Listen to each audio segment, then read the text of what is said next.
어머님, 이렇게 앉아만 계실 거예요? 음식이나 좀 나르세요. 누가 보면 어머님이 오늘 주인공인 줄 알겠네요. 사돈의 칠순잔치, 수많은 손님 앞에서 며느리는 저를 부엌대기 취급하며 지시했습니다. 그 모습을 보며 아들은 외면했고 사돈도 모른 척 고개를 돌렸죠. 결국 저는 일손이 되어 하루 종일 음식을 나른 후 잔치가 끝나자 조용히 휴대폰을 틀었습니다.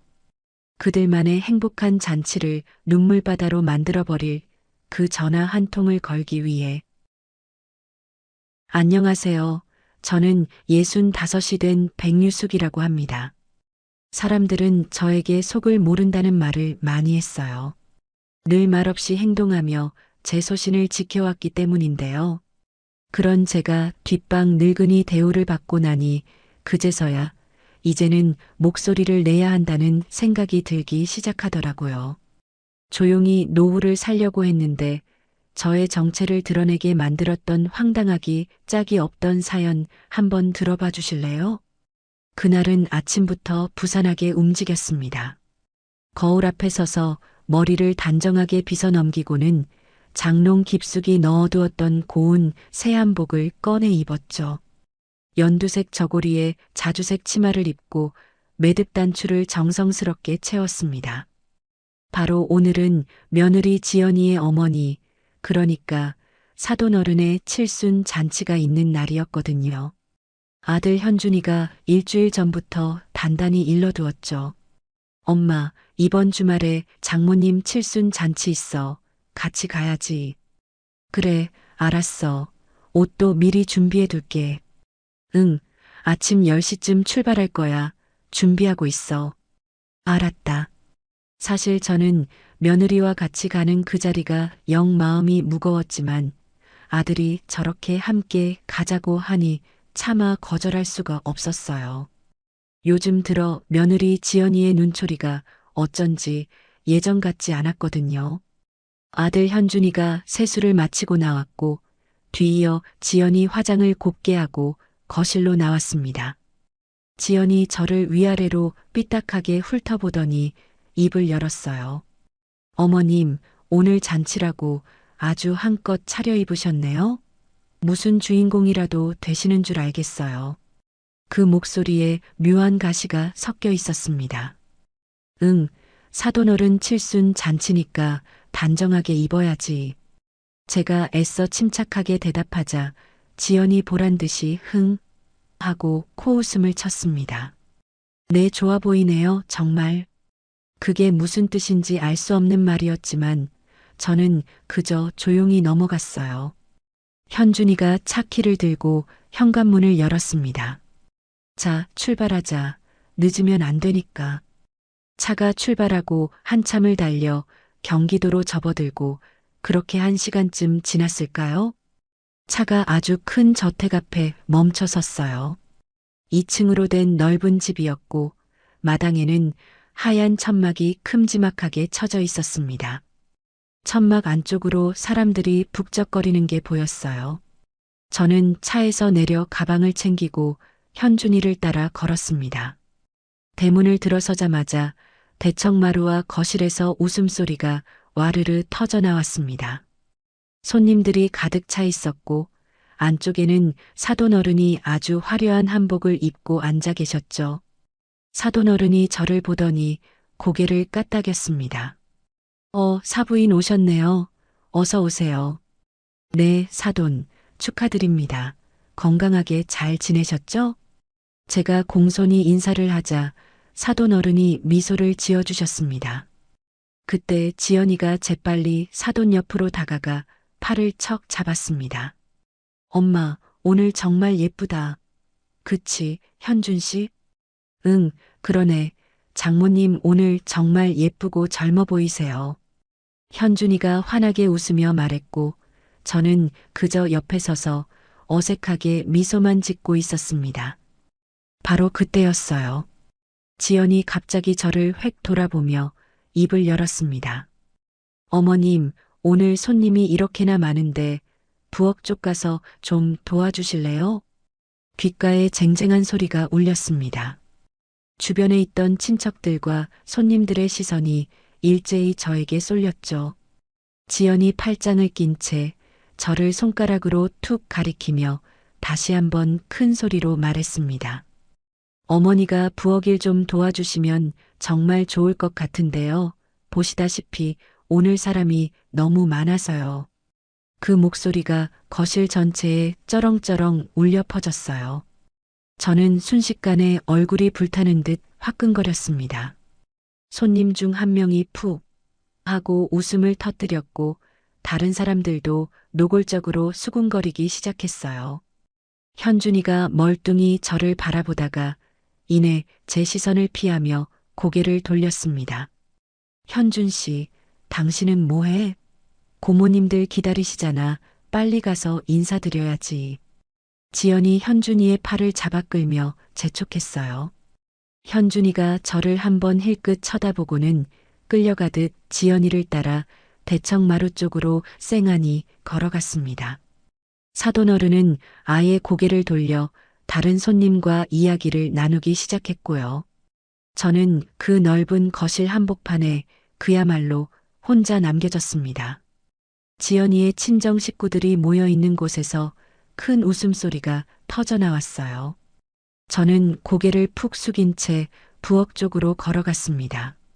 가슴속이 돌덩이로 막힌 듯 답답하고 목구멍이 꽉 막혔습니다. 부엌에는 일하는 아줌마들이 분주하게 음식을 준비하고 있었습니다. 한 아줌마가 저를 퉁명스럽게 쳐다보며 물었어요. 누구세요? 저 신랑 쪽 어머니인데요. 뭐 도울 일이라도 있을까 해서요. 아, 그러세요? 그럼 저기 쌓여있는 접시 좀 날라주시면 되겠네요. 아줌마가 턱짓으로 무심하게 말하며 접시 더미를 가리켰습니다. 저는 말없이 앞치마를 찾아 두르고 무거운 접시를 들어 거실로 나갔어요. 손님들이 웅성거리며 음식을 먹고 있었고 저는 빈자리에 조용히 접시를 내려놓았습니다. 저 멀리서 지연이가 대청마루에서 손님들과 깔깔거리며 웃고 떠드는 모습이 보였습니다. 지연이의 오빠로 보이는 남자가 목청을 돋우며 말했습니다. 역시 우리 지연이가 효녀야, 효녀. 엄마 칠순 잔치 준비하느라 얼마나 고생했는데. 어머, 정말 대단해. 저런 효녀를 며느리로 삼은 사람은 복받았네. 다른 친척이 시끄럽게 맞장구를 쳤죠. 저는 묵묵히 접시를 들고 그 옆을 지나갔습니다. 그 많은 사람 중에 그 누구도 저를 쳐다보지 않았어요. 부엌으로 돌아와 이번에는 산더미 같은 설거지를 도왔습니다. 뜨거운 물에 손이 벌겋게 되었지만 저는 멈추지 않고 계속 그릇을 닦았어요.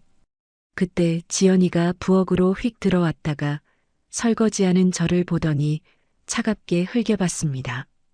그리고는 말 한마디 없이 냉수만 한 잔 들이켜고는 다시 쌩안이 나갔어요. 시간이 흘러 잔치가 거의 끝나갈 무렵이었습니다. 저는 부엌 한쪽에서 마지막 설거지를 마무리하고 있었죠. 그때 젊은 남자 하나가 부엌 쪽으로 고개를 쑥 들이밀었습니다. 바로 지연이의 남동생 김태경이었어요. 아, 사돈 어른, 아직 거기 계셨네요? 아이고, 힘드시죠? 그 목소리에는 저를 비웃는 듯한 기운이 가득했습니다. 아니에요, 괜찮아요. 뭐, 힘든 게 당연하죠. 나이 드시면 다 그런 거 아니에요? 쉬엄쉬엄 하세요. 김태경이가 저 따위 말을 중얼거리며 등을 돌렸습니다. 저는 더러운 앞치마를 벗으며 젖은 손을 닦았습니다. 집으로 돌아가는 차 안은 그야말로 얼음장처럼 차가웠습니다. 저는 뒷좌석에 앉아 캄캄한 창밖만 바라봤어요. 현준이가 묵묵히 운전대를 잡고 있었고 지연은 조수석에서 뭐가 그리 재밌는지 스마트폰을 보며 낄낄대고 있었습니다. 저는 도저히 참을 수가 없어서 먼저 입을 열었어요.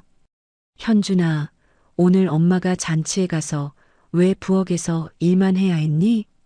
현준이가 백미러로 저를 힐끗 쳐다봤습니다. 엄마, 또 왜 그래? 손님 많으니까 좀 도와주면 좋지. 뭐가 그렇게 문제야? 손님으로 초대받아 갔는데 손님들 앞에서 대놓고 일이나 하라고 하고 그게 말이 된다고 생각해? 제 목소리가 저도 모르게 떨려 나왔습니다. 그러자 지연이 스마트폰에서 고개도 들지 않은 채 끼어들었습니다. 어머님, 그럼 저희 엄마 칠순 잔치인데 시어머니가 팔짱 끼고 앉아만 계시는 게 더 이상하지 않아요? 도와주시는 게 당연한 거 아니에요? 그래도 그렇지. 어떻게 사람들 앞에서 나를 그런 식으로 망신을 줄 수가 있어? 제가 기가 막혀 목소리를 높이자 현준이가 한숨을 푹 쉬었습니다. 엄마, 나 오늘 하루 피곤해 죽겠네. 나중에 얘기하자. 현준아, 너 지금 엄마 말 듣고 있는 거야? 엄마, 제발. 지금 운전 중이잖아. 현준이가 노골적으로 짜증 섞인 목소리로 소리쳤습니다. 지연이 그 와중에 스마트폰 화면을 넘기며 킥킥하고 비웃는 소리가 들렸습니다. 저는 결국 입을 꾹 다물고 고개를 창밖으로 돌렸어요. 집에 도착해 방으로 들어왔지만 도저히 잠이 오지 않았습니다. 멍하니 천장을 바라보며 오늘 있었던 굴욕적인 일들이 하나하나 떠올랐어요. 지연이의 그 차가운 눈빛, 손님들의 수군거림, 그리고 끝내 제 편을 들어주지 않고 고개를 돌리던 아들 현준이의 모습까지 가슴속에서 서러움과 분노가 뒤엉켜 거세게 치밀어 올랐습니다. 결국 제 눈에서 뜨거운 눈물이 홧김에 흘러내렸어요. 베개를 꽉 움켜쥐고 이불을 머리끝까지 뒤집었었지만 그날 밤 제 눈물은 멈추지 않았습니다.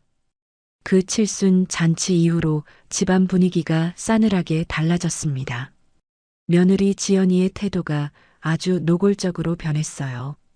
예전에는 그래도 겉으로라도 예의를 지키는 척은 했는데 이제는 아예 저를 없는 사람 취급했습니다. 어느 날 아침 저는 식탁에 앉아 수저를 찾았어요. 아들 현준이와 지연 앞에는 수저가 나란히 놓여 있었는데 어쩐지 제자리만 횡하니 비어 있었습니다. 저는 결국 주방으로 가서 수저통을 열었죠. 지연아, 내 수저는? 지연이 보란 듯이 김치를 젓가락으로 집어먹으며 대답했습니다. 아, 어머님 것이요? 아이고, 깜빡했네요. 직접 갖다 드세요. 그 목소리에 미안함이라고는 정말 눈곱만큼도 없었어요. 저는 씁쓸하게 수저를 꺼내 자리에 앉았습니다. 현준이가 밥을 먹으며 물었어요. 지연아, 오늘 저녁에 처형네 집 간다며? 응, 우리 조카 돌잔치 준비 도와주러 가야 돼. 그래, 그럼 나도 같이 갈까? 아니, 당신은 회사 일 바쁘잖아. 나 혼자 얼른 다녀올게. 지연이 그제야 환하게 웃으며 현준이를 챙겼습니다. 저는 숟가락을 들며 조심스럽게 끼어들었어요. 조카 돌잔치면 나도 같이 가야 하는 거 아니야? 지연이 씹던 숟가락을 잠시 멈추더니 저를 빤히 보며 말했습니다. 어머님, 이건 그냥 저희 친정 식구들끼리만 모여서 조용히 준비하는 거라서 어머님은 참석 안 하셔도 괜찮아요. 그래도 사돈 집안의 큰일인데 선물이라도. 아유, 신경 안 쓰셔도 된다니까요. 저희끼리 다 알아서 할게요. 지연이 제 말을 차갑게 싹둑 잘라 말했어요. 현준이가 국을 떠먹으며 고개를 끄덕였습니다. 엄마, 지연이가 알아서 하겠다고 하잖아. 그냥 적당히 알았다고 하면 안 돼? 저는 그만 말문이 턱 막혔습니다. 아무 말도 하지 못하고 그저 차가운 밥만 내려다보며 씹었어요. 며칠 뒤 저는 거실에서 텔레비전을 보고 있었습니다. 지연이 전화를 받으며 시끄럽다는 듯 베란다로 휙 나갔어요. 유리문 너머로 목소리가 조금씩 새어나왔습니다. 응, 맞아. 아, 요즘 진짜 너무 답답해서 미치겠어. 저는 저도 모르게 귀를 기울였어요. 아니, 우리 시어머니 있잖아. 완전 구닥다리야. 아무것도 모르면서 이것저것 간섭하려고만 들고. 가슴이 그야말로 철렁 내려앉았습니다. 지연이 목소리를 낮추지 않고 계속 말했어요. 솔직히 말해서 어디 요양원에라도 확 보내고 싶은데 현준이가 그걸 절대 안 된다고 하니까 아우 진짜 스트레스야. 저는 순간 숨을 멈췄습니다. 손이 부들부들 떨려왔어요. 아니 그냥 집에서 조용히만 있으면 누가 뭐래. 자꾸 이것저것 물어보고 사사건건 참견하잖아. 아는 것도 없으면서. 저는 더 이상 듣고 있을 수 없어 조용히 자리에서 일어나 제 방으로 들어갔어요. 문을 닫고 침대 가장자리에 힘없이 걸터 앉으니 눈에서 뜨거운 것이 주르륵 흘러내렸습니다. 저녁 때 아들 현준이가 퇴근했습니다. 저는 비틀거리며 방에서 나와 현준이를 불러 세웠어요. 현준아, 엄마가 할 말 있어. 엄마, 무슨 일이야? 왜 그렇게 안색이 안 좋아? 오늘 낮에 지연이가. 바로 그때 현관문이 열리고 지연이 장을 봐서 들어왔습니다. 지연이는 저와 현준이를 보더니 환하게 웃으며 현준이에게 다가갔어요. 어머, 여보. 왔어? 아이고, 피곤하지? 얼른 씻고 나와. 지연이 현준이의 팔을 잡아 끌며 안방으로 쏙 들어갔습니다. 저는 그 다정한 뒷모습을 바라보며 하려던 말을 그만 삼키고 입을 다물었어요. 조금 뒤 두 사람이 나란히 외출복을 입고 나왔습니다. 엄마, 우리 잠깐 나갔다 올게. 지연이네 오빠 만나기로 했어. 지금 저녁도 안 먹고 어딜 가? 응, 밖에서 먹을 거야. 지연이가 반찬해서 냉장고에 넣어두었다니까 그거 챙겨서 저녁 드세요. 현준이가 가방을 매며 무심하게 말했어요. 지연이가 현준이의 팔에 착 기대며 현관문을 열었습니다. 저는 그 텅 빈 거실에 또다시 혼자 남았습니다. 밤이 아주 늦어서야 두 사람이 돌아왔습니다. 저는 캄캄한 거실 소파에 꼿꼿이 앉아 기다리고 있었어요. 현준아, 앉아봐. 엄마한테 할 말이 있어. 현준이가 신발을 벗으며 피곤한 듯 대답했습니다. 엄마, 이 시간에 무슨 일인데 그래? 오늘 낮에 지연이가 엄마한테. 그때 지연이 현준이 옆으로 바짝 붙어서며 제 말을 가로챘습니다. 여보, 사실 오늘 어머님이 계속 나한테 뭐라고 하셨어. 내가 도대체 뭘 그렇게 잘못했는지 모르겠는데 자꾸 엄마 무슨 일 있었어? 지연이한테 왜 그랬어? 현준이가 저를 다그치듯 바라봤습니다. 저는 너무 어이가 없어서 입을 열었어요. 아니, 그게 아니라 지연이가 전화로 어머님이 요즘 자꾸만 제 일에 간섭하셔. 지연이 금방이라도 올 것처럼 눈시울을 붉히며 말했습니다. 현준이가 한숨을 깊게 내쉬며 말했어요. 엄마, 지연이 일은 지연이가 알아서 하게 좀 놔둬. 왜 자꾸 그래, 정말. 현준아, 엄마가 언제 간섭을 했다고 그래. 지연이가 그렇다잖아. 좀 너무 예민하게 반응하지 마. 현준이가 짜증이 폭발한 목소리로 쏘아붙였습니다.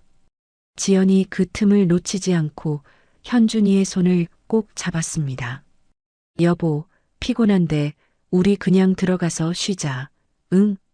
두 사람이 제게 등을 보이고 안방으로 쏙 들어갔습니다. 쾅! 하고 문이 닫히는 소리가 제 가슴을 내리쳤습니다. 저는 소파에 그만 주저앉고 말았습니다. 제 하나뿐인 아들마저 저를 완전히 외면한 것이었습니다. 그로부터 며칠 후 낮잠을 자는데 거실에서 웅성거리는 소리가 들려 저는 방문을 살짝 열고 밖을 내다봤어요. 지연이의 친정 식구들이 소파에 빙 둘러앉아 있었습니다. 지연이의 오빠 김태식이 커다란 서류를 펼쳐놓고 한창 설명하고 있었어요. 이번 프로젝트는 아주 그냥 완전 대박이야. 경기도 파주에 상업용 부지 개발하는 건데 정보가 확실하다고.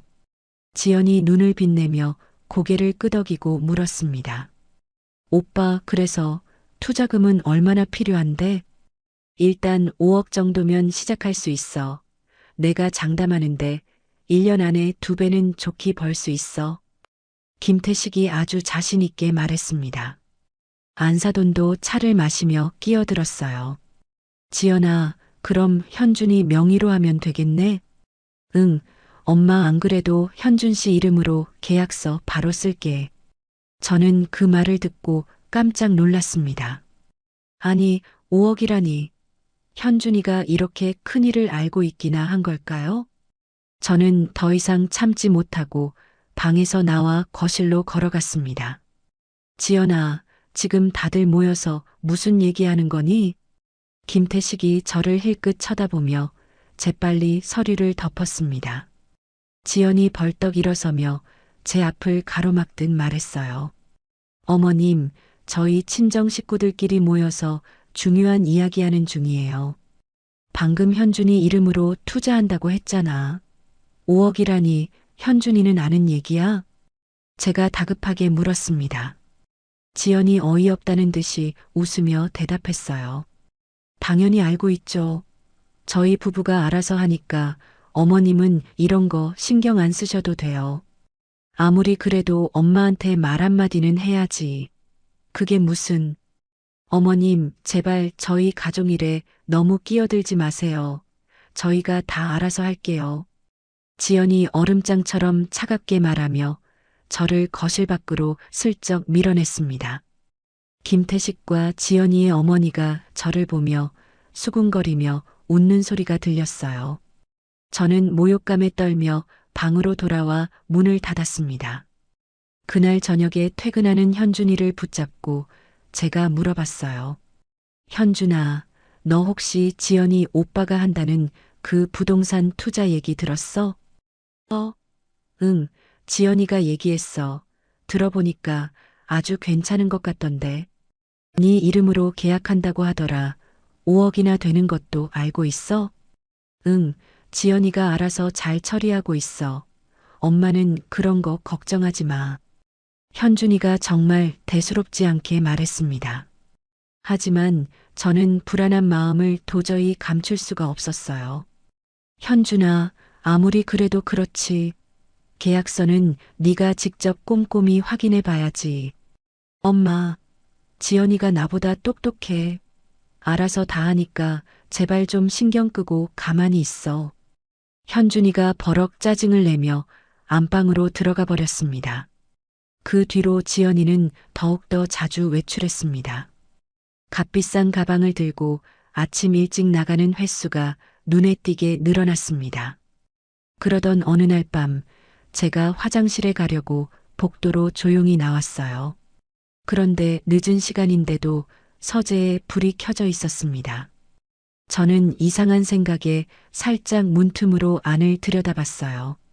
지연이가 책상에 앉아 두꺼운 서류에 뭔가를 열심히 적고 있었습니다.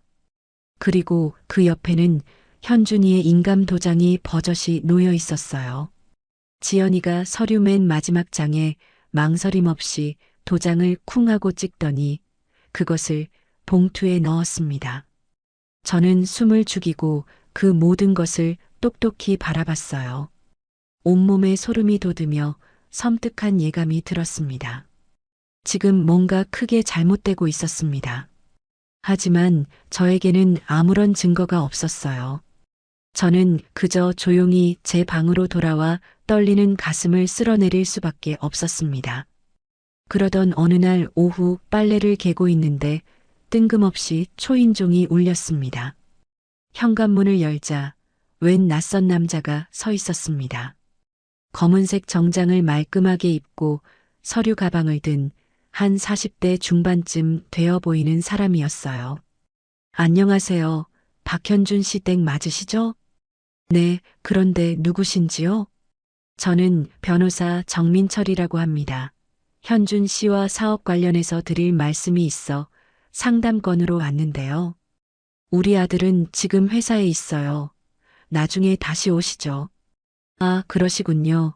그런데 제가 아주 급한 서류를 전달해야 해서요. 혹시 집에 좀 두고 가도 될까요? 정민철이 서류 가방을 들어 보이며 간곡하게 말했습니다. 대체 무슨 서류인데요? 그렇게 급하다는 게 사업 계약과 관련된 아주 중요한 서류입니다. 현준 씨께서 반드시 직접 확인하셔야 하는 내용이거든요. 남자가 한 발짝 저에게 더 다가섰어요. 저는 순간 뭔가 이상한 느낌이 강하게 들었습니다. 일단 밖에서 기다리세요. 제가 아들한테 먼저 전화를 해볼게요. 바로 그때 등 뒤에서 지연이의 목소리가 날카롭게 들렸어요. 어머님, 누가 왔어요? 지연이가 현관 쪽으로 걸어왔습니다. 그리고 문 앞에 선 정민철을 본 순간 지연이의 얼굴이 새하얗게 질려버렸어요. 정 변호사님? 변호사님이 여기는 어쩐 일로? 지연이가 당황해서 말을 심하게 더듬었습니다. 정민철이 지연이를 알아보며 침착하게 말했어요. 급히 전달드릴 서류가 있어서 왔습니다. 아니에요. 지금은 안 돼요. 제가 나중에 사무실로 찾아갈게요. 네. 제발. 지연이가 정민철의 팔을 다급하게 잡았습니다. 어머님, 제가 이분하고 알아서 처리할게요. 어서 방에 들어가 계세요. 지연이가 저를 안으로 거칠게 밀어내듯 말하며 정민철을 밖으로 끌어냈어요. 현관문 밖에서 두 사람의 목소리가 웅성거리며 들렸습니다. 지연 씨, 이거는 정말 사안이 심각합니다. 남편인 박현준 씨가 직접 아셔야. 아니라고요. 제가 다 알아서 할게요. 이따 사무실에서 만나요, 제발. 여긴 오시면 안 돼요. 지연이의 목소리가 애원에 가깝게 다급했어요. 저는 문틈으로 밖을 조마조마하며 내다봤습니다. 정민철의 발걸음 소리가 멀어졌고 지연이가 그 뒤를 따라 엘리베이터 앞까지 쫓아갔어요. 잠시 후 지연이가 잔뜩 상기된 얼굴로 현관문을 열고 들어왔습니다. 얼굴에는 식은땀이 송골송골 맺혀 있었죠. 지연아, 그 사람 대체 누구야? 무슨 일인데 그래? 아무것도 아니에요. 그냥 보험 세일즈맨이에요. 자꾸 귀찮게 찾아와서 짜증나네요. 지연이가 신경질을 내더니 안방으로 휙 들어가 버렸습니다. 저는 혹시나 하는 마음에 현관 바닥을 내려다봤어요. 아니나 다를까 하얀 명함 한 장이 바닥에 떨어져 있었습니다. 아까 그 변호사가 황급히 가다가 떨어뜨리고 간 것 같았어요. 저는 재빨리 명함을 집어들었습니다. 법무법인 정심, 변호사 정민철, 형사 전문. 형사 전문 변호사요? 단순한 사업 상담이라기엔 왜 하필 형사 전문 변호사가 우리 집을 찾아온 거죠? 저는 불길한 예감에 명함을 주머니 깊숙이 넣고 제 방으로 갔습니다. 그날 밤 저는 도저히 잠을 이룰 수가 없었어요. 늦은 시간 복도에서 지연이의 목소리가 소곤거리며 들렸습니다. 누군가와 전화 통화하는 소리였어요. 저는 방문을 아주 살짝 열고 귀를 기울였습니다. 오빠, 큰일 날 뻔했어. 오늘 정 변호사가 글쎄 집까지 왔었어. 어머님이 문을 열어줬다고. 지연이의 목소리가 잔뜩 떨리고 있었습니다. 아니, 괜찮아. 다행히 아무 말 안 했어. 내가 보자마자 빨리 내보냈거든. 수화기 너머로 무슨 말이 오갔는지 잠시 침묵이 흘렀습니다. 그러니까 현준이는 절대 모르게 해야 돼. 알았지? 모든 건 우리가 처리하는 거라고. 저는 저도 모르게 숨을 죽였습니다. 계약서는 이미 다 처리했어. 오빠 걱정하지 마. 현준 씨 이름으로 도장까지 다 찍혀 있으니까. 지연이가 그제야 안심이 되는지 작게 웃는 소리가 들렸어요. 응, 알았어. 그럼 내일 만나자. 끊을게. 전화가 끊어지는 소리가 들렸습니다. 저는 방문을 조용히 닫았어요. 심장이 방망이질하듯 두근거렸습니다. 다음 날 오후 지연이가 또 화려하게 차려입고 외출했어요. 저는 망설일 것 없이 곧장 서재로 향했어요. 평소에 지연이가 저만 보면 들어가서 문을 잠그던 바로 그곳이었습니다. 책상 위에는 노트북과 어지럽게 널린 서류들이 놓여 있었습니다. 떨리는 손으로 책상 서랍을 여니 첫 번째 서랍에는 볼펜과 메모지뿐이었어요. 두 번째 서랍을 열었더니 두툼한 누런 서류 봉투가 놓여 있었습니다. 저는 봉투를 꺼내 책상 위에 조심스럽게 놓고 열어보았죠. 수십 장의 계약서가 쏟아져 나왔습니다. 첫 장을 펼치자 부동산 개발 투자 계약서, 투자자 박현준이라고 아들의 이름이 적혀 있었고 투자 금액란을 보니 5억 원이라고 적혀 있었어요. 저는 마른 침을 삼키며 다음 페이지를 넘겼습니다. 개발 회사 이름을 확인했습니다.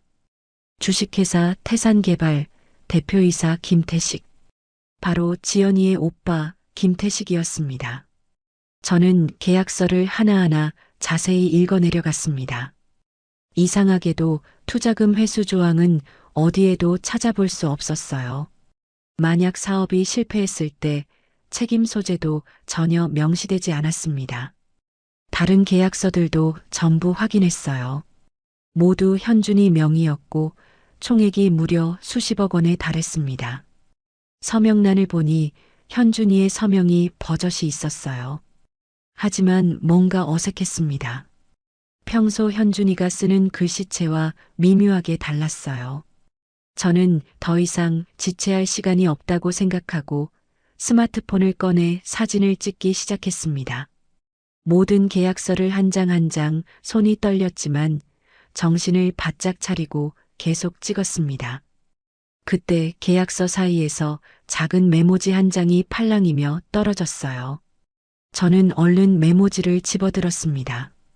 그것은 틀림없는 지연이의 글씨였어요.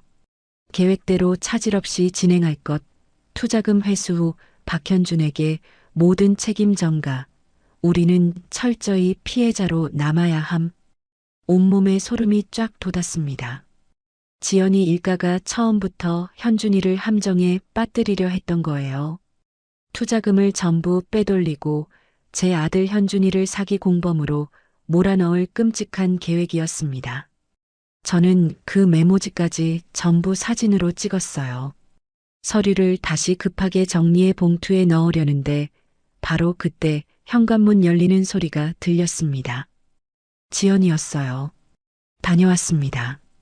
지연이의 목소리가 거실에서 들렸습니다. 저는 황급히 서류를 봉투에 쑤셔 넣고 서랍에 밀어 넣었어요. 서재를 나서려는데 복도에서 집으로 들어오던 지연이와 정면으로 마주쳤습니다. 지연이의 얼굴이 순식간에 굳었어요. 어머님, 지금 남의 방에서 뭐 하시는 거예요? 아, 그게 책 좀 찾으려고 책이 필요해서 들어갔어. 저는 최대한 태연하게 아무렇지 않은 척 대답했습니다. 지연이가 저를 의심의 눈초리로 밀치듯 지나쳐 서재로 성큼 들어갔어요. 책상을 매섭게 훑어보더니 망설임 없이 두 번째 서랍을 열었습니다. 서류 봉투를 꺼내 확인하는 지연이의 손이 멈췄어요. 제가 급하게 넣느라 서류가 제대로 정리되지 않은 게 그만 눈에 띈 거죠. 지연이가 천천히 고개를 돌려 저를 노려봤습니다. 어머님, 제 서류 보셨어요? 목소리가 얼음장처럼 낮게 깔렸습니다. 아니, 책만 봤다니까 그러네. 거짓말하지 마세요. 서류가 이렇게 다 뒤죽박죽이잖아요. 지연이가 한 발짝 제게 험악하게 다가왔습니다. 남의 서류 함부로 뒤지면 큰일 나는 거 모르세요? 그래, 너 말 잘했다. 도대체 무슨 일을 꾸미고 있는 건지 물어나 보자. 뭘 알고나 떠드시는 건데요? 지연이가 저를 비웃으며 제 말을 끊었습니다. 그래, 계약서 다 봤어. 네가 우리 현준이를 함정에 빠뜨리려고 하는 거. 그래서요? 어머님이 그걸 다 아신다고 뭘 어쩌실 수 있는데요? 지연이가 이제 대놓고 팔짱을 끼며 저를 조롱했습니다. 현준이한테, 내 아들한테 다 얘기할 거야. 어디 얘기해 보세요. 과연 현준 씨가 어머님 말을 믿어줄까요? 지연이가 소름 끼치게 차갑게 웃었어요. 현준 씨는 이미 완벽하게 제 편이에요. 어머님이 지금 뭐라고 떠드시든 그저 노망난 어머니의 헛소리로 치부될 거니까. 저는 기가 막혀서 말문이 막혔습니다. 게다가 어머님 요즘 이상한 행동 정말 많이 하시잖아요. 제가 현준 씨한테 평소에 다 얘기해뒀어요. 정신이 오락가락 하신다고. 지연이가 저를 강하게 밀어내고는 서재문을 쾅 하고 닫아버렸어요. 저녁에 현준이가 퇴근하자 지연이가 마치 기다렸다는 듯이 재빨리 현준이에게 다가가 팔짱을 꼈어요. 여보, 나 오늘 정말 속상해 죽겠어. 어머님이 또 내 서재에 몰래 들어가서 내 물건 뒤지셨어. 엄마, 진짜 왜 그러세요? 현준이가 저를 보자마자 닥달했습니다. 현준아, 그게 아니고 엄마가 할 말이. 어머님, 요즘 저한테 왜 이러세요? 자꾸 제 일에 간섭하시고 물건 훔쳐보시고. 지연이 가증스럽게 눈시울을 붉히며 말했어요. 현준이가 골치 아프다는 듯 한숨을 푹 쉬었습니다. 엄마, 지연이 물건 함부로 건드리지 좀 마세요. 알았죠? 제발 좀 그만해. 현준이가 지연이를 감싸고 안방으로 휙 들어가 버렸습니다. 저는 또다시 그 텅 빈 거실에 혼자 남았습니다. 그날 밤 저는 제 방에 꼼짝없이 누워 천장을 바라봤어요. 아니요, 더 이상 이렇게 기다리고만 있을 수는 없었습니다. 이제는 제가 가진 마지막 카드를 꺼낼 때가 왔어요. 제 아들 현준이를 그 구렁텅이에서 지키려면 제가 그토록 숨겨왔던 과거를 꺼내야만 했습니다. 시계가 새벽 3시를 가리킬 무렵 저는 조용히 자리에서 일어나 옷장을 열었습니다. 옷장 맨 위 가장 높은 선반에 아주 오래된 가죽 서류 가방 하나가 놓여 있었죠. 먼지가 두껍게 쌓인 낡고 묵직한 검은색 가방이었습니다. 저는 의자를 끌어다 놓고 조심스럽게 올라서서 그 가방을 꺼내 내렸습니다. 가방을 책상 위에 올려놓고 굳게 닫힌 자물쇠를 풀었어요. 어찌나 오랫동안 열지 않았던지 삐걱거리는 쇳소리가 방 안을 울렸습니다. 가방이 열리자 그 안에서 묵은 종이와 세월의 냄새가 훅 풍겨 나왔어요. 맨 위에는 두툼한 명함 뭉치가 놓여 있었습니다. 저는 그중 명함 한 장을 천천히 집어들었습니다. 그 위에는 유성물류 회장 백유숙이라고 또렷이 적혀 있었죠. 바로 제 옛 명함이었습니다. 20년 전 저는 백유숙이라는 이름으로 거대한 물류회사를 직접 운영했었습니다. 작은 화물차 한 대로 맨손으로 시작해서 아무도 무시 못할 전국 규모의 기업으로 키워냈죠. 하지만 저는 아이에게 집중하고자 그 모든 것을 정리하고 회사를 매각했습니다. 그리고 그저 조용히 살기로 결심했어요. 하나뿐인 아들 현준이에게조차 제 과거를 철저히 숨긴 채 그저 평범한 어머니로만 살아왔습니다. 가방 안에서는 그때 그 시절의 법인 서류들이 쏟아져 나왔습니다. 회사 정관, 빼곡한 주주명부, 그리고 마지막 매각 계약서까지 모두 제 피와 땀으로 제 손으로 직접 만들어낸 것들이었습니다. 그리고 그 서류들 가장 아래쪽에서 아주 오래된 휴대전화 하나가 나왔습니다. 지금은 볼 수도 없는 검은색 폴더폰이었죠. 저는 전화기를 꺼내 들어 먼지를 닦아내고 서랍을 뒤져 겨우 오래된 충전기를 찾아 연결했습니다. 1시간쯤 지났을까요? 꺼져 있던 전화기 액정에 드디어 불이 들어왔어요. 저는 떨리는 손으로 전화기를 켜고 연락처를 확인했습니다. 수십 개의 잊고 지냈던 이름들이 화면을 채웠죠. 그리고 최석진. 그 세 글자가 제 눈에 확 들어왔습니다. 최석진은 제가 한창 회사를 운영하던 시절 깊은 친분을 쌓았던 경찰 간부였습니다. 회사에 이런저런 굳은 일이 생겼을 때 제게 여러 번 큰 도움을 주었던 고마운 분이었죠. 저는 곧장 제 스마트폰을 꺼내 인터넷에 그 이름을 검색해 봤습니다. 세상에, 최석진은 현재 서울 강남경찰서 서장이 되어 있었습니다. 그러고 보니 몇 년 전에 제게 연락을 하려고 애썼던 기억이 어렴풋이 났습니다. 하지만 그때 저는 일부러 그 전화를 받지 않았어요. 그저 조용히 묻혀 살고 싶었거든요. 저는 낡은 수첩을 꺼내 예전에 꼬불꼬불 적어뒀던 번호를 찾았습니다. 틀림없었어요. 최석진 서장의 직통 번호였습니다. 다음 날 아침이 밝자마자 저는 노트북을 켰습니다. 그 사기꾼 김태식이 운영하는 회사를 샅샅이 조사하기 시작했죠. 주식회사 태산개발. 회사 정보를 검색하니 정말이지 기가 막힌 점들이 한두 개가 아니었습니다. 자본금이 고작 5천만 원에 불과했고 직원도 달랑 3명뿐이었어요. 이런 유령 같은 회사가 수십억 원짜리 프로젝트를 한다는 것 자체가 말이 안 됐습니다. 저는 더 깊이 파고들었습니다. 뉴스 검색을 샅샅이 뒤져보니 아니나 다를까 3년 전 기사가 하나 나왔어요. 태산개발 거액 투자 사기 의혹, 투자자들 단체 고소. 김태식이 과거에도 똑같은 짓을 벌였던 겁니다. 그때는 교묘하게 증거를 숨겨서 무혐의로 풀려났다고 나와 있었습니다. 저는 찾아낸 모든 정보를 차곡차곡 파일로 정리했습니다. 제가 찍어둔 계약서 사진, 지연이의 메모 사진, 그리고 방금 찾아낸 뉴스 기사와 엉터리 회사 정보까지 그 모든 것을 USB 하나에 전부 담았습니다. 며칠 후 저는 지연이의 전화 통화를 또다시 엿듣게 되었습니다. 지연이가 또 베란다에서 저희 오빠 김태식과 통화하고 있었습니다. 응, 오빠. 드디어 다음 달 15일이야.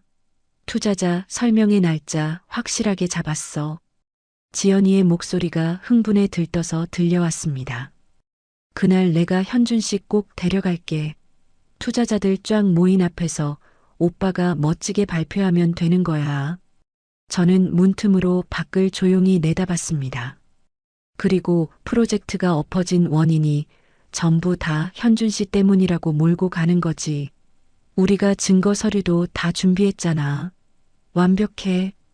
지연이가 깔깔거리며 기분 나쁜 소리로 웃었습니다. 응, 그 난장판 끝나면 난 바로 이혼 서류 제출할 거야. 재산 분할까지 두둑하게 받고 말이지. 저는 부들부들 떨리는 주먹을 꽉 쥐었습니다. 다음 달 15일. 그래, 그날이 바로 모든 것을 끝장낼 결전의 날이 될 겁니다. 저는 조용히 제 방으로 돌아와 망설이지 않고 최석진 서장의 번호를 눌렀죠. 신호음이 3번 울리고 여보세요? 하는 중후하고 낮은 목소리가 들려왔습니다. 최 서장님, 저 백유숙입니다. 네, 백 회장님? 아니, 정말 백 회장님이십니까? 최석진 서장이 믿기지 않는다는 듯이 놀라며 물었습니다. 네, 접니다. 정말 오랜만에 연락드려요. 세상에, 이게 얼마만입니까? 정말 반갑습니다. 제가 몇 년 전에 그토록 연락드렸었는데 통받지를 않으셔서 얼마나 걱정했는지 모릅니다. 죄송합니다. 서장님, 그때는 제가 그저 모든 걸 놓고 조용히 살고 싶었거든요. 저는 잠시 숨을 깊게 고르고 비장하게 말을 이었습니다. 서장님, 지금 제게 서장님의 도움이 절실히 필요합니다. 아주 심각한 사건이에요. 회장님, 편하게 말씀하십시오. 도대체 무슨 일이신지. 저는 그동안 있었던 일, 지연과 그 오빠 김태식이 일가가 벌이고 있는 끔찍한 사기극을 전부 설명했습니다. 제 아들 현준이를 어떻게 함정에 빠뜨리려 하는지, 위조된 계약서 이야기, 그리고 투자자 설명의 계획까지 하나도 빠짐없이 전했습니다. 제 말을 다 들은 최석진 서장이 아주 심각한 목소리로 말했습니다.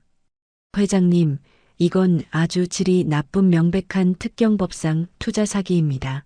혹시 증거는 확보하신 게 있으십니까? 네, 그놈들이 꾸민 계약서 사진과 며느리가 쓴 메모, 그리고 방금 전 통화 녹음까지 전부 다 확보했습니다. 지금 바로 이메일로 보내드릴게요. 아주 잘하셨습니다. 좋습니다. 회장님, 제가 즉시 특별수사팀을 구성하겠습니다. 그 투자자 설명의 날짜가 정확히 언제라고 하셨죠? 바로 다음 달 15일입니다. 알겠습니다. 그날 현장에서 회장님께서 신호를 보내주시면 저희 팀이 즉시 현장에 투입되도록 하겠습니다. 정말 감사합니다, 서장님. 저는 전화를 끊고 아까 그 USB를 컴퓨터에 꽂았습니다. 그리고 모든 증거 파일을 최석진 서장에게 이메일로 보냈습니다.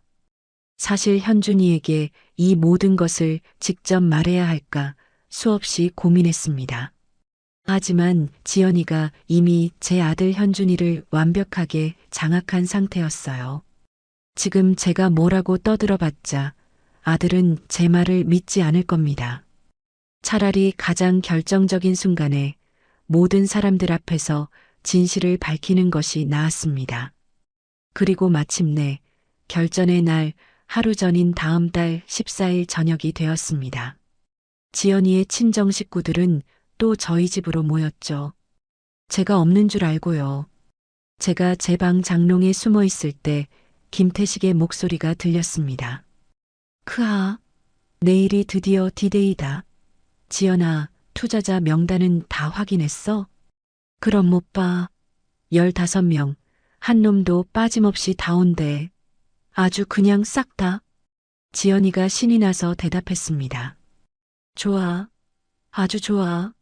내가 무대에서 발표할 때 내 남편 현준이를 내 옆에 딱 세울 거야.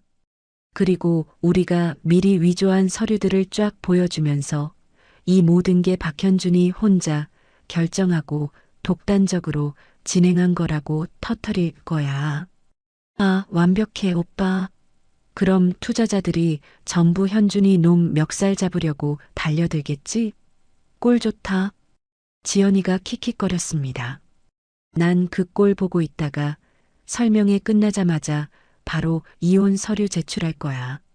듣고 있던 지연이의 어머니 사돈이 끼어들었습니다. 지연아, 재산 분할도 한 푼도 놓치지 말고 철저하게 다 받아내야 한다. 내가 변호사한테 다 이야기해놨어. 아, 걱정 마, 엄마. 다 우리 계획대로 되고 있다니까. 저는 차가운 벽에 등을 기댔습니다. 그래, 내일이면 이 모든 지옥 같은 시간이 끝이 납니다. 밤이 늦어 현준이가 피곤한 얼굴로 귀가했습니다. 지연이가 기다렸다는 듯이 붉은 포도주가 담긴 잔을 건넸습니다. 어머 여보, 오늘 고생 많았어. 자, 이거 한 잔해. 고마워. 안 그래도 요즘 일이 좀 많아서 그런가 유난히 피곤하네. 현준이가 지연이가 따라주는 포도주를 아무 의심 없이 받아 마셨습니다. 저는 어두운 거실 구석에서 그 모습을 묵묵히 바라봤습니다. 가슴이 정말이지 미어지는 것 같았어요. 저 순진한 내 아들 현준이는 내일 자기를 기다리는 끔찍한 운명을 전혀 모르고 있었습니다. 하지만 괜찮습니다. 내일이면 그 모든 억울함이 다 밝혀질 테니까요. 저는 조용히 제 방으로 돌아와 최석진 서장에게 짧은 문자를 보냈습니다. 내일 모든 준비를 부탁드립니다. 강남 비즈니스 호텔 3층 대회의실 오후 2시 정각입니다. 문자를 보내자마자 곧바로 답장이 왔습니다. 알겠습니다. 모든 준비 완료했습니다. 걱정 마십시오, 회장님. 저는 다시 옷장을 열고 그 가방 속에 있던 가장 오래된 정장을 꺼냈습니다.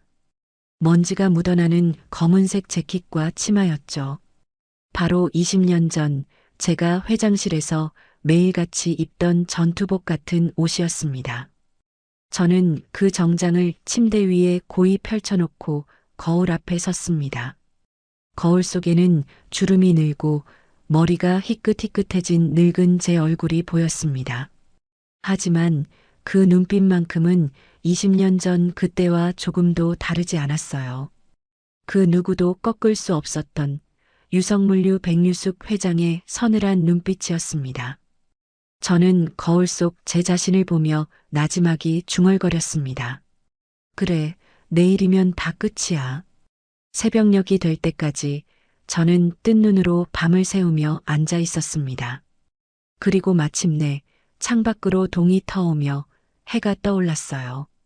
결전의 날이 밝았습니다. 그날 오후 1시 저는 20년 만에 그 검은색 정장을 입고 집을 나섰습니다. 호텔 3층 회의실 앞에 도착했어요. 입구에는 큼지막한 안내 팻말이 세워져 있었습니다. 태산개발 투자자 설명회. 저는 문을 조용히 열고 안으로 들어갔습니다. 이미 수십 명의 사람들이 자리에 빼곡하게 앉아 있었습니다. 전부 투자자들과 관계자들인 듯 보였죠. 회의실 맨 앞쪽에는 대형 스크린과 단상이 번듯하게 준비되어 있었어요. 김태식이 단상 옆에서 서류를 정리하며 콧노래를 흥얼거리고 있었습니다. 지연이는 맨 첫 줄에 앉아서 뭐가 그리 좋은지 투자자들에게 가식적인 미소를 짓고 있었어요. 저는 가장 뒤쪽 아무도 주목하지 않는 구석자리에 조용히 앉았습니다. 다행히 아무도 저를 알아보지 못했어요. 제 아들 현준이가 바로 그 지연이 옆자리에 앉아 있었습니다. 현준이는 어딘가 모르게 초조하고 불안한 표정이었어요. 아마 제 아들도 뭔가 일이 크게 잘못되고 있다는 걸 본능적으로 느끼는 것 같았습니다. 정확히 2시 정각이 되자 김태식이 단상 위로 뻔뻔하게 올라섰습니다. 안녕하십니까, 여러분. 태산개발 대표 김태식입니다. 아, 오늘 이렇게 바쁘신 와중에도 귀한 걸음 해주셔서 정말 감사합니다. 김태식이 아주 환하게 웃으며 90도로 인사를 했습니다. 오늘은 여러분이 그토록 궁금해하시던 저희 파주 개발 프로젝트의 진행 상황을 속 시원하게 보고 드리려고 합니다. 스크린에 그럴듯한 프로젝트 개요가 떴어요. 김태식이 리모컨을 누르며 설명을 술술 이어갔습니다. 보시다시피 이 프로젝트는 총 투자금 30억 원 규모입니다. 현재까지 여기 계신 여러분께서 투자해 주신 금액이 총 25억 원이고요. 그때 투자자 중 한 명이 다급하게 손을 들었습니다. 아니, 그래서 대표님, 지금 사업은 잘 진행이 되고 있는 겁니까? 아닙니까? 아, 그것이 참으로 말씀드리기 어렵습니다만. 김태식이 갑자기 비장한 표정을 지으며 말꼬리를 흐렸습니다. 정말 안타깝게도 저희 프로젝트에 아주 심각한 문제가 발생했습니다. 그 말에 회의실이 순식간에 술렁거리기 시작했어요. 뭐라고요? 아니, 그게 무슨 말입니까? 똑바로 말해요. 다른 투자자가 벌떡 일어서며 물었습니다. 그래서 오늘 이 프로젝트의 실질적인 투자 결정권자였던 분을 이 자리에 직접 모시겠습니다. 박현준 씨, 지금 바로 앞으로 나와 주시겠습니까? 김태식이 제 아들 현준이를 손가락으로 콕 가리켰습니다. 현준이가 너무나 당황한 표정으로 어쩔 줄 모르고 일어섰어요. 저요? 어허, 어서 나오세요. 투자자분들이 기다리십니다. 김태식이 비아냥거리듯 손짓했습니다. 현준이가 영문을 모르겠다는 어리둥절한 얼굴로 홀린 듯이 단상 위로 올라갔어요. 여러분, 바로 이분이 박현준 씨입니다. 이 어마어마한 프로젝트의 모든 투자 결정을 독단적으로 내린 분이죠. 김태식이 스크린에 서류 한 장을 휙 띄웠습니다. 현준이의 이름이 적힌 가짜 계약서였어요. 바로 이 박현준 씨가 무리하게 투자 결정을 내린 그 결과 우리 프로젝트가 지금 실패 위기에 처했습니다. 뭐라고요? 이게 지금 무슨 개뼈다귀 같은 소리예요. 투자자 한 명이 의자를 박차고 일어나며 소리쳤습니다. 아닙니다. 저는 그런 결정을 내린 적이. 현준이가 변명하려 했지만 김태식이 더 큰 소리로 그 말을 막았습니다. 여기 모든 증거가 있습니다. 박현준 씨의 서명이 똑똑히 들어간 투자 결정서입니다. 스크린에 놈들이 위조한 서류들이 하나씩 착착 떴습니다. 저는 그 순간 주머니에서 조용히 휴대전화를 꺼냈습니다. 그리고 최석진 서장에게 약속했던 문자 메시지를 보냈어요. 지금입니다. 김태식이 계속해서 목청을 높였습니다. 이 박현준 씨의 잘못된 판단으로 여기 계신 여러분의 소중한 투자금이. 바로 그때였습니다. 회의실의 두꺼운 문이 쾅 하고 거칠게 열렸습니다. 최석진 서장이 수십 명의 형사들을 이끌고 회의실 안으로 들이닥쳤어요. 경찰입니다. 여기 계신 분들 모두 단 한 발자국도 움직이지 마십시오. 최석진 서장의 낮고 위험 있는 목소리가 회의실 전체에 울려 퍼졌습니다. 회의실이 순식간에 아수라장이 되고 술렁거렸어요. 단상 위에 김태식이 얼굴이 새하얗게 질려버렸습니다. 맨 앞줄에 앉아있던 지연이도 자리에서 벌떡 일어났어요. 무슨 일입니까? 아니, 경찰이 왜 여기서 나와요? 지연이가 공포에 질려 떨리는 목소리로 물었습니다. 김태식 씨, 그리고 김지연 씨, 두 사람을 특정경제범죄 가중처벌 등에 관한 법률 위반, 즉 투자 사기 혐의로 긴급 체포합니다. 형사들이 재빨리 단상 위에 김태식과 지연이에게 달려들어 포위했습니다.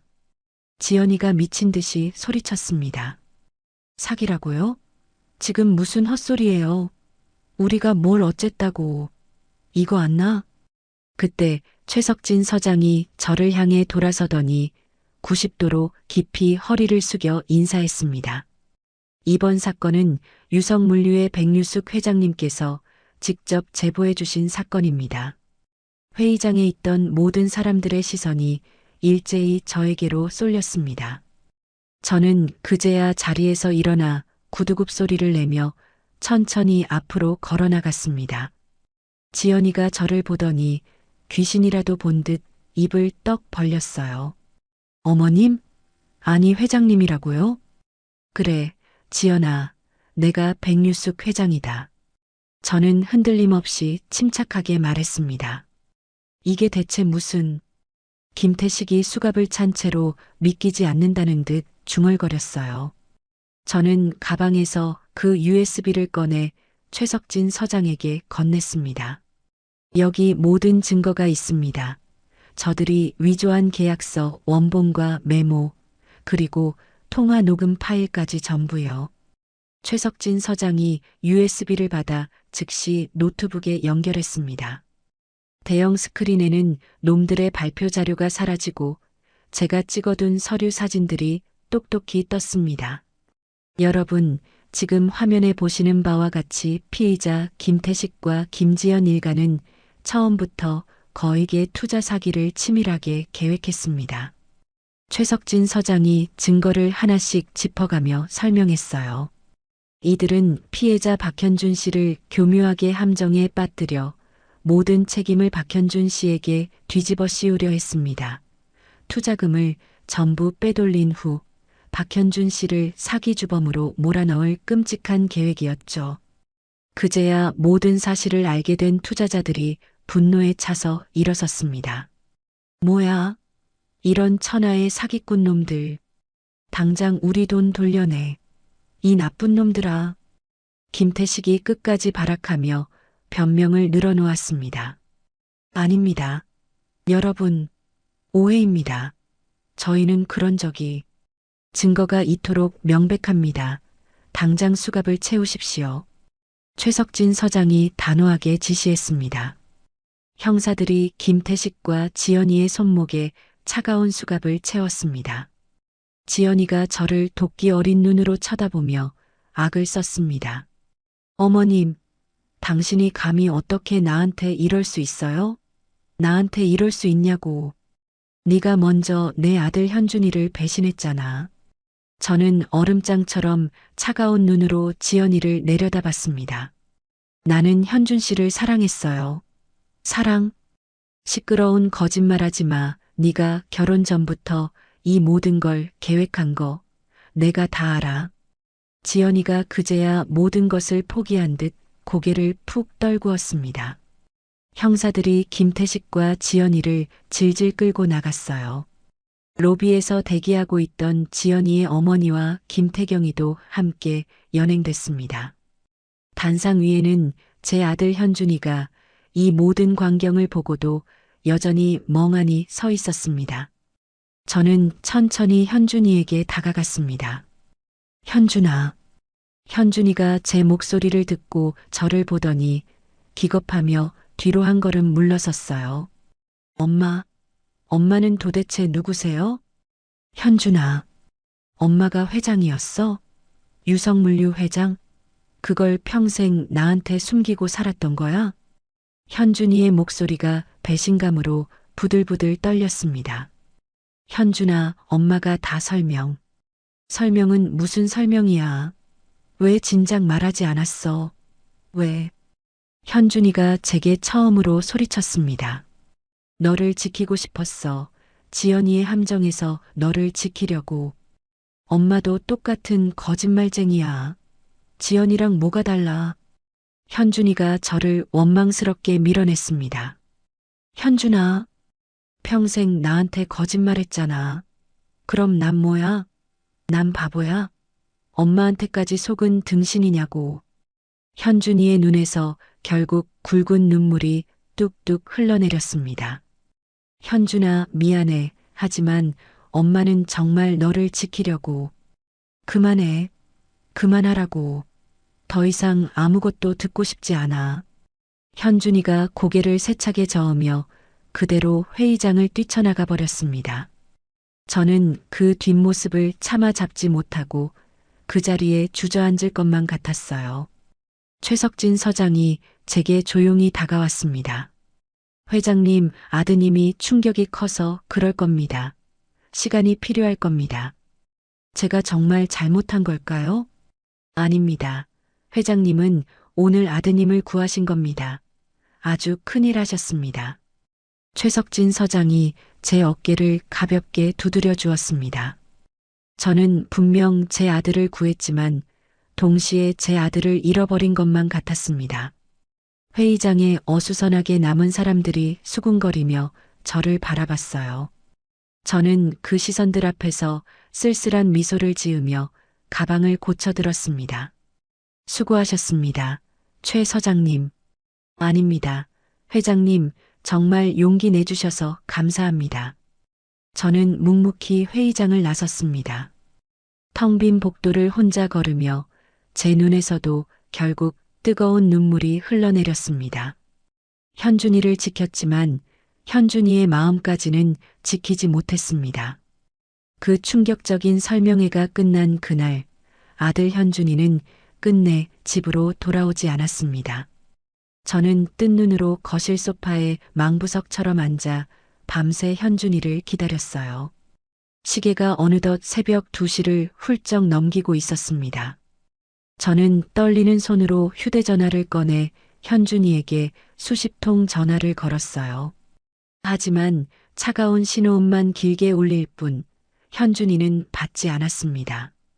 현준아, 제발 전화 좀 받아다오. 엄마가 너무 걱정돼.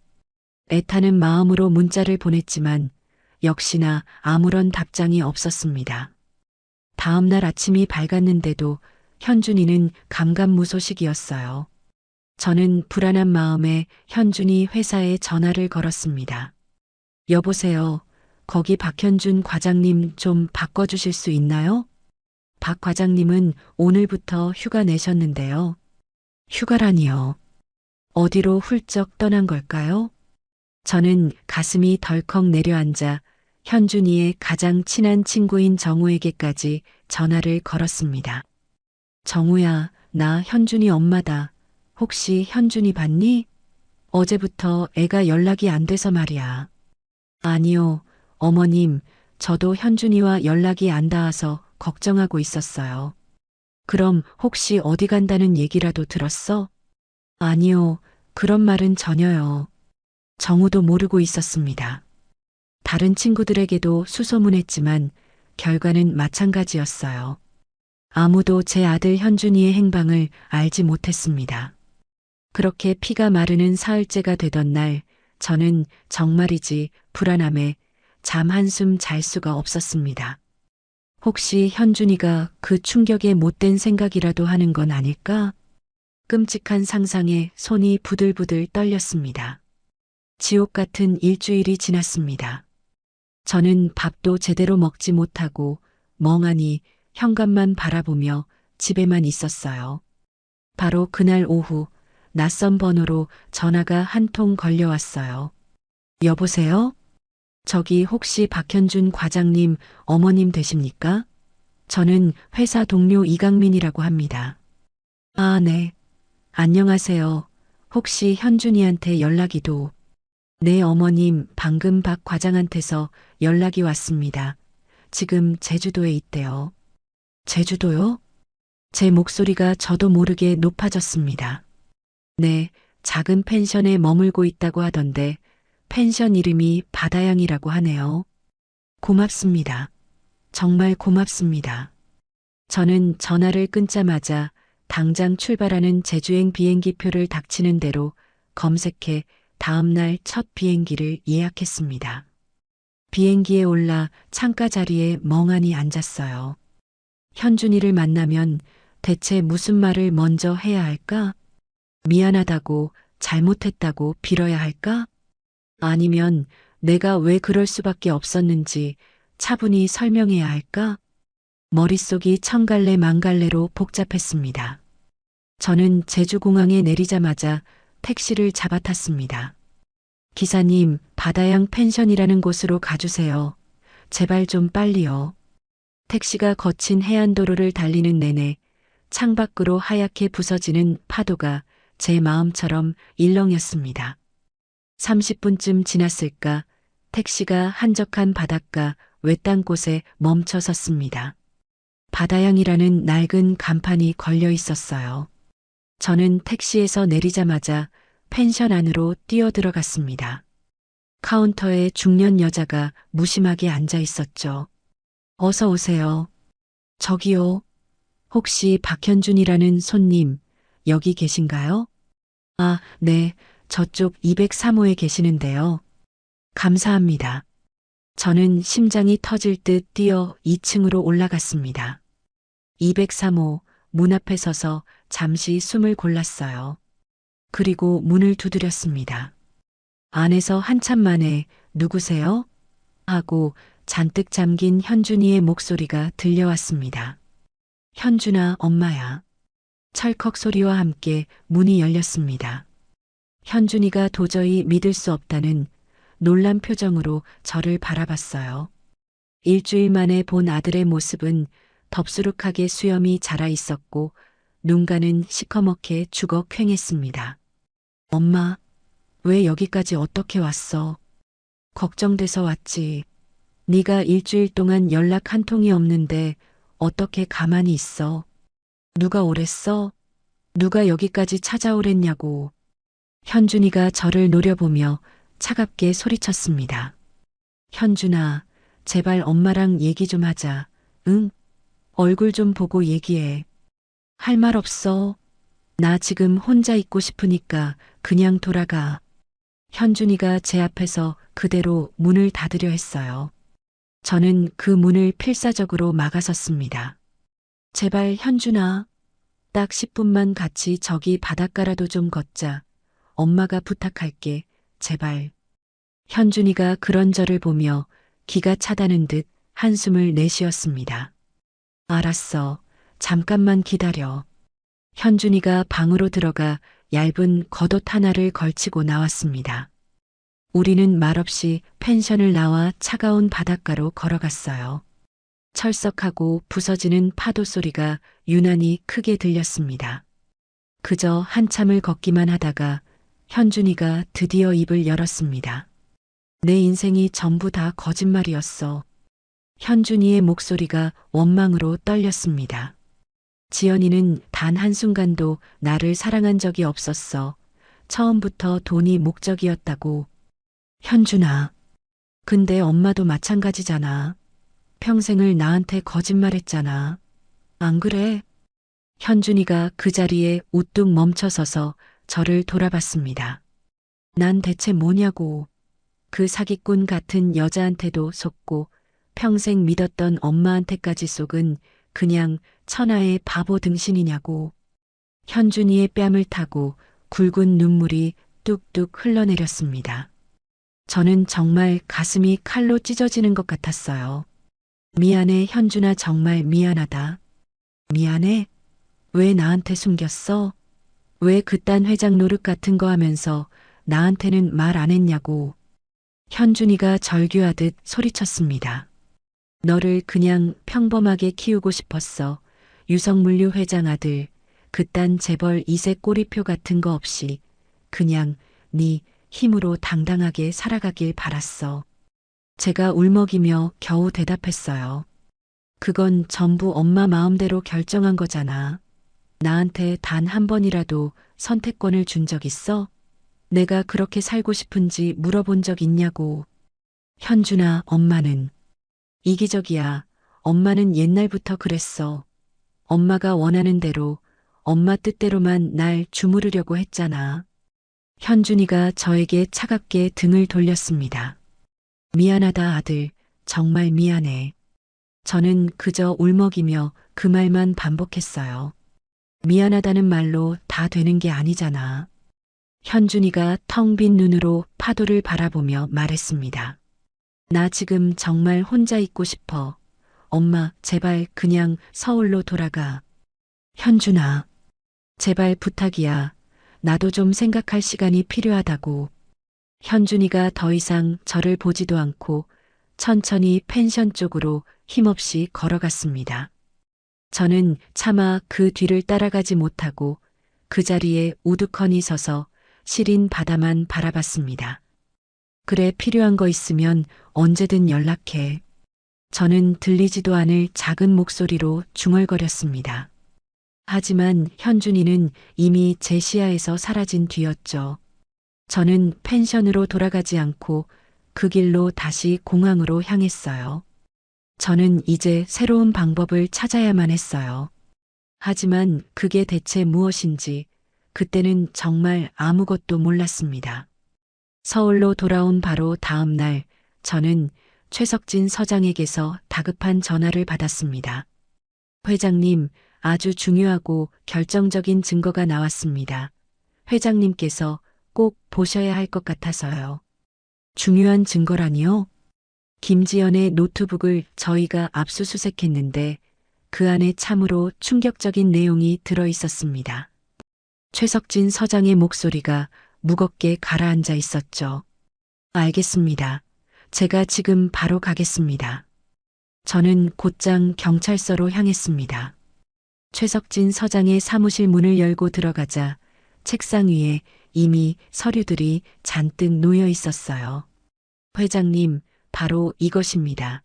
지연이의 노트북에서 복원해낸 카카오톡 대화 기록입니다. 최석진 서장이 그 서류 뭉치를 제게 건넸습니다. 저는 마른 침을 삼키며 서류를 펼쳐 읽기 시작했습니다. 첫 번째 페이지는 지연이가 친구와 나눈 끔찍한 메시지였습니다. 야, 나 오빠랑 드디어 계획 세웠어. 너 박현준이라는 애 알지? 나 그 애 꼬셔서 결혼할 거야. 날짜를 확인해 보니 제 아들 현준이를 만나기도 무려 2개월 전이었어요. 뭐, 박현준? 돈 많아 보이지도 않던데 괜찮아? 그냥 평범한 회사원 아니었어? 친구가 어이없다는 듯 답장을 보냈더군요. 그러니까 좋은 거지. 딱 봐도 순진하고 멍청해서 속여먹기 쉬울 것 같아. 우리 오빠가 지금 사업 자금 크게 필요하다잖아. 박현준 그놈 명의로 돈 싹 빼내기로 했어. 저는 정말이지 부들부들 손이 떨렸습니다. 다음 페이지를 넘기자 더 기가 막힌 내용이 나왔어요. 대박! 나 오늘 박현준한테 프러포즈 받았다. 진짜 완전 호구 잡았네, 호구. 헐, 너 진짜 걔랑 결혼하게? 사랑해서 하는 거 아니지? 미쳤냐? 당연히 돈 때문이지. 사랑은 무슨 사랑, 그 멍청한 놈 앞에서 연기만 잘하면 돼. 가슴이 돌덩이처럼 무겁게 내려앉아 답답했습니다. 내 아들 현준이가 만약 이 내용을 직접 본다면 얼마나 상처받을까요? 하지만 제 아들 현준이가 이 지독한 진실을 반드시 알아야만 했습니다. 저는 눈을 질끈 감았다 뜨며 계속 읽어 내려갔습니다. 결혼하고 1년쯤 지난 시점의 대화였습니다. 아, 진짜 우리 시어머니 너무 짜증나. 늙었으면 늙은이답게 가만히나 있지. 왜 자꾸 간섭이야? 에이, 그냥 무시해버려. 아니, 진짜 빨리 어디 요양원에라도 쳐놓고 싶다고. 집에만 있으면서 이것저것 캐묻고 귀찮게 굴잖아. 야, 조금만 참아. 이제 거의 다 끝나가잖아. 응, 그러게. 우리 오빠 사업 준비 다 됐대. 올해 안에 박현준 명의로 투자 계약 다 끝내고 돈 싹 빼낼 거야. 그날만 기다린다. 그때 최석진 서장이 다른 파일 뭉치를 꺼냈습니다. 회장님, 이건 지연이가 직접 작성한 자산 목록입니다. 그것은 엑셀 파일로 출력된 종이었습니다. 제 아들 현준이의 예금, 적금, 주식, 심지어 들어둔 보험까지 전부 다 항목별로 꼼꼼하게 적혀 있었어요. 총액까지 정확하게 계산되어 있었습니다. 그리고 그 맨 아래에는 이런 메모가 적혀 있었죠. 이혼 시 재산 분할로 최소 50% 확보 가능. 유명 변호사와 상담 완료. 저는 더 이상 볼 힘도 없어 서류를 내려놓았습니다. 아무래도 이 증거들을 아드님께 직접 보여드리는 게 좋을 것 같습니다. 최석진 서장이 저를 살피며 조심스럽게 말했어요. 네, 그래야겠어요. 서장님, 혹시 이 파일 전부를 USB에 담아주실 수 있나요? 물론입니다. 회장님, 잠시만 기다리십시오. 최석진 서장이 USB를 꺼내 모든 증거 파일을 복사했습니다. 저는 그 USB를 받아 가방 깊숙이 넣었습니다. 그날 저녁 저는 곧바로 제주행 비행기에 다시 올랐습니다. 이번에는 제 아들 현준이가 더 이상 저를 원망할 수도 거부할 수도 없는 너무나 명백한 증거를 손에 쥐고 갔습니다. 저는 다시 그 바다양 펜션 앞에 도착했습니다. 203호 문을 떨리는 마음으로 두드렸어요. 누구세요? 현준이의 지친 목소리가 들렸습니다. 현준아, 엄마야. 철컥 문이 열리고 며칠 전보다 더 수척해진 현준이가 저를 멍하니 바라보고 서 있었어요. 엄마 또 왔어요? 제가 그냥 가시라고. 현준아, 네가 반드시 두 눈으로 확인해야 할 게 있어. 뭔데요? 또 무슨 말을 하시려고요? 현준이의 목소리가 여전히 얼음장처럼 차가웠습니다. 이걸 보고도 엄마를 원망하겠다면 그때는 정말 돌아갈게. 현준이가 깊은 한숨을 쉬며 문을 열어줬습니다. 저는 가방에서 그 USB를 꺼내 현준이에게 건넸습니다. 이게 뭐예요? 지연이 노트북에서 나온 증거야. 경찰이 직접 복원한 거야. 현준이가 의심스러운 눈초리로 USB를 받아 노트북에 꽂았습니다. 현준이가 무표정하게 스크롤을 내리며 그 글자들을 읽기 시작했어요. 시간이 지날수록 현준이의 얼굴이 하얗게 그리고 검붉게 굳어졌습니다. 엄마, 이게 지금 진짜예요? 그래, 경찰서 가서 직접 받아온 거야. 현준이가 다음 파일을 열었습니다. 바로 결혼 전 멍청한 호구라고 불렀던 그 대화 내용이었죠. 멍청한 호구라고? 현준이의 목소리가 믿을 수 없다는 듯 심하게 떨렸습니다. 사랑은 무슨 연기하는 거라고? 현준이가 화면에서 눈을 떼지 못했습니다. 마지막으로 자산 목록 파일을 열었습니다. 자신의 모든 재산이 낱낱이 적힌 그 목록을 보며 현준이가 실성한 듯 중얼거렸습니다. 재산 분할 변호사 상담 완료. 현준이가 온몸을 부들부들 떨기 시작했어요. 나는 정말 사랑했는데. 결국 현준이의 눈에서 참았던 눈물이 폭포처럼 쏟아져 내렸습니다. 처음부터 다 계획적이었어.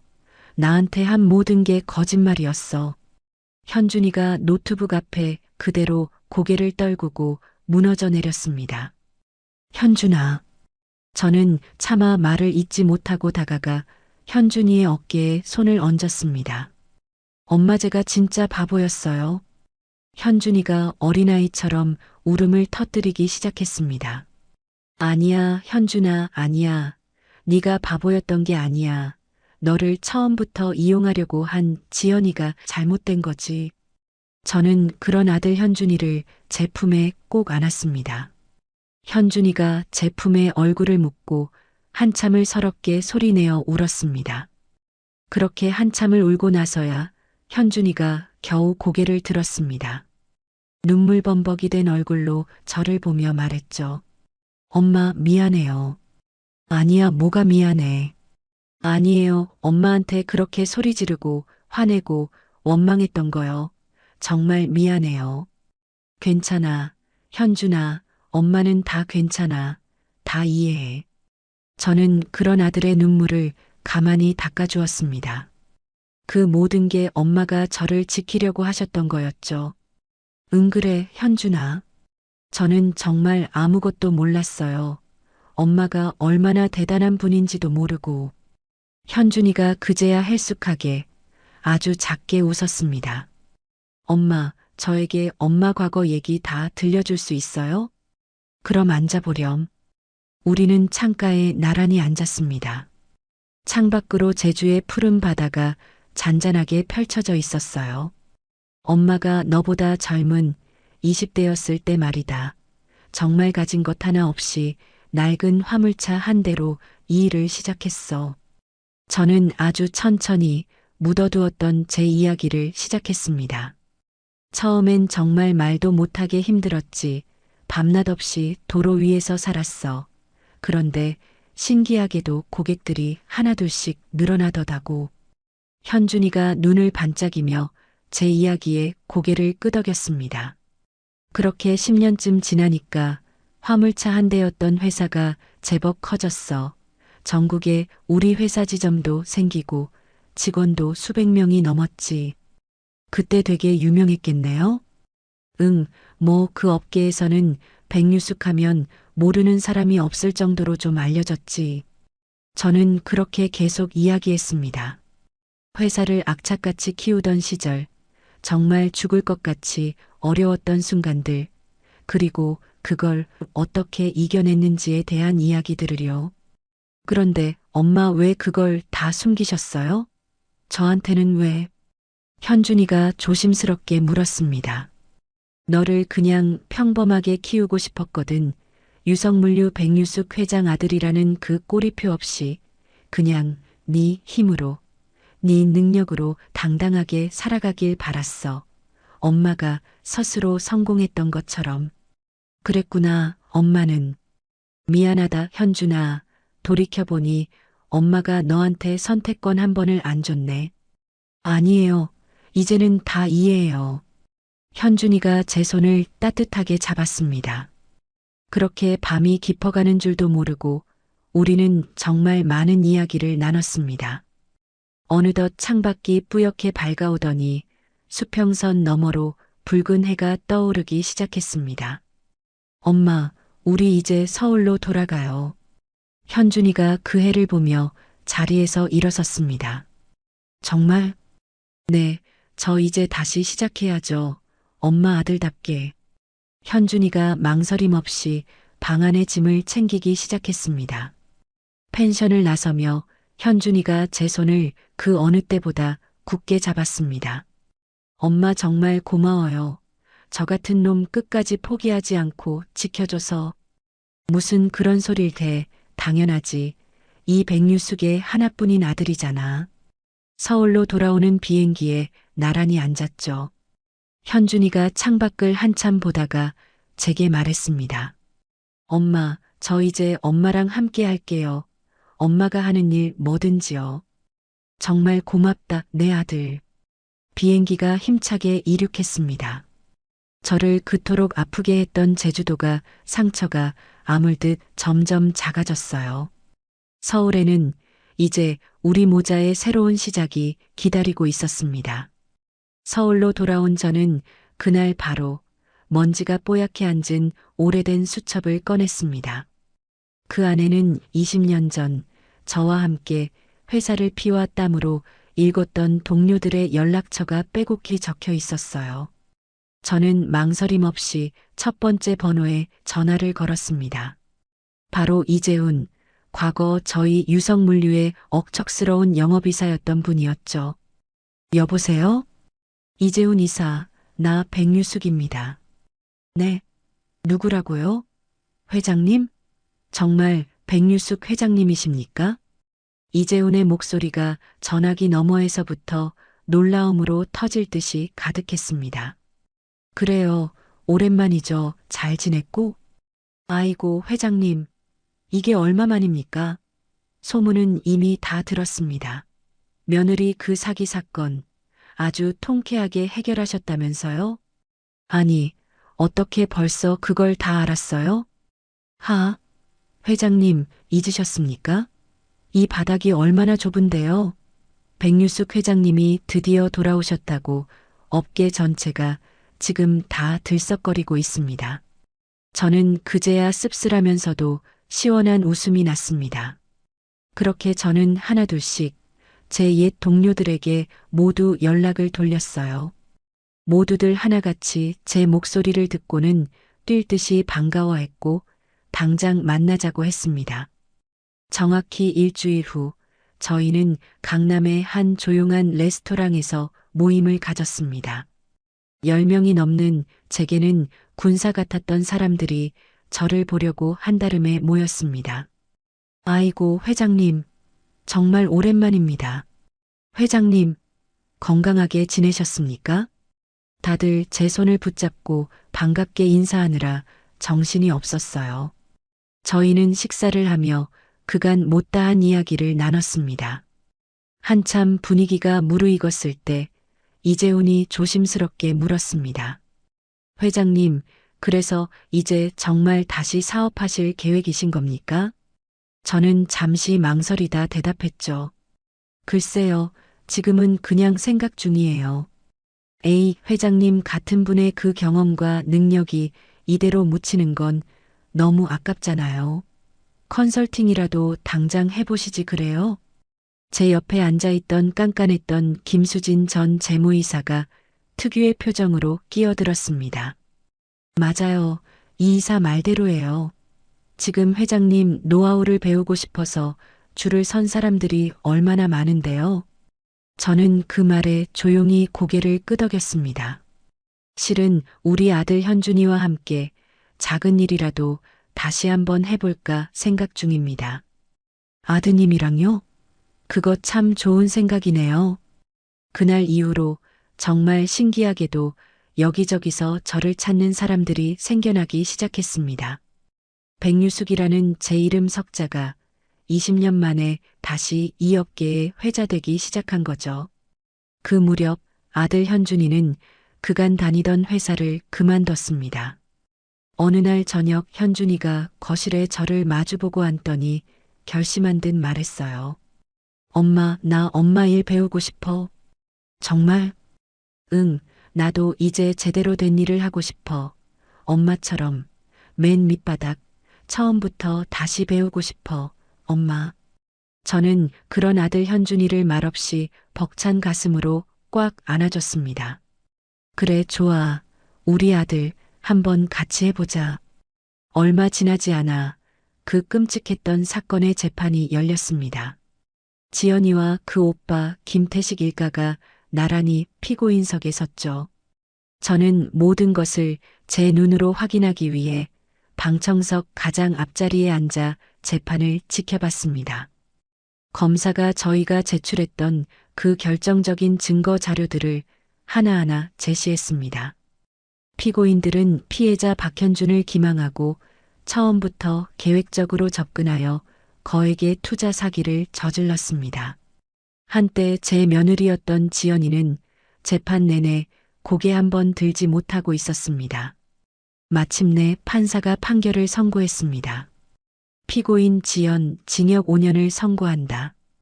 피고인 김태식 징역 7년을 선고한다. 법정이 판사의 선고로 술렁거렸습니다. 바로 그때 지연이가 교도관에게 끌려나가기 직전에 뒤를 돌아 저를 바라봤어요. 지연이의 눈에서 후회인지 원망인지 모를 눈물이 하염없이 흘러내리고 있었습니다. 재판이 모두 끝난 후 지연이의 변호사가 저를 복도에서 찾아왔습니다. 저 백유숙 회장님, 염치 없지만 지연 씨가 이 편지를 꼭 좀 전해달라고 했습니다. 변호사가 쭈뼛거리며 흰 봉투를 건넸습니다. 저는 아무 말 없이 그 봉투를 받아 가방에 넣었습니다. 집에 돌아와 그 편지를 펼쳐봤습니다. 어머님, 제가 그동안 얼마나 어리석고 끔찍한 짓을 저질렀는지 이제야 알았습니다. 부디 저를 용서해 주세요. 저는 그 편지를 읽고 조용히 반으로 접어 서랍 깊숙이 넣었습니다. 저는 그 편지에 답장하지 않았습니다. 현준이는 지연이와의 이혼 절차를 진행했습니다. 다행히 재판 결과 덕분에 현준이의 재산은 단 한 푼도 잃지 않고 모두 지킬 수 있었어요. 저희 모자는 그동안 살던 집을 정리하고 새 아파트로 이사했습니다. 한강이 시원하게 내려다 보이는 깨끗하고 환한 곳이었죠. 엄마, 여기 정말 좋네요. 속이 다 시원해. 그렇지? 현준아, 우리 이제 여기서 새롭게 시작하자. 현준이가 그 끔찍한 악몽에서 벗어나 정말 오랜만에 환하게 웃었습니다. 그렇게 몇 달이 훌쩍 지났습니다. 저와 현준이는 강남역 근처에 작은 사무실을 하나 얻었어요. 그리고 그곳에 유성 컨설팅이라는 간판을 달았습니다. 바로 20년 전 제가 운영했던 바로 그 회사 이름이었습니다. 그리고 얼마 지나지 않아 저희의 첫 고객이 찾아왔습니다. 아주 의욕이 넘치는 젊은 창업자였어요. 혹시 백유숙 회장님 맞으십니까? 제가 물류 사업을 막 시작하려는데 회장님의 조언을 꼭 좀 구하고 싶습니다. 그래요. 어서 앉으세요. 어디 한번 들어봅시다. 저는 잊고 살았던 제 경험을 바탕으로 그 젊은이에게 차근차근 조언했습니다.